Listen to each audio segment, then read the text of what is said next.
এখানে অভিভাবকরা যারা আছেন, আল্লাহর ওয়াস্তে আপনার সন্তান কোন দিকে ঝোঁক, শুধুমাত্র একদিকে দিকে তাকানো দরকার নেই। আপনার সন্তানটা কোন দিকে ঝোঁক, সে আঁকতে ভালোবাসে, ক্যারিয়ারটা ওইদিকে নিয়ে যান।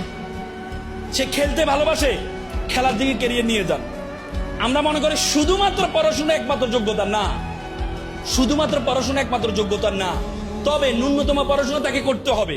এজন্য তার স্কুল কলেজ বাদ দিবেন না। সবাই নজরুল হতে পারবে না পড়াশোনা ছেড়ে দিয়ে। স্কুল কলেজ চলবে, কিন্তু তার যে দিকে ঝোঁক। আমাদের অনেক প্রতিভাবান ছেলে মেয়েরা হারিয়ে যায় শুধুমাত্র তার পরিবারের সাপোর্টের অভাবে। তার পরিবার তাকে সাপোর্ট দেয় না।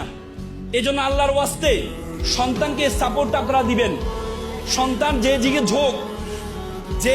ঝোঁক, সন্তানকে বলে তিন ধরনের মানুষ আছে আমাদের, তিন ক্যাটাগরির মানুষ আছে।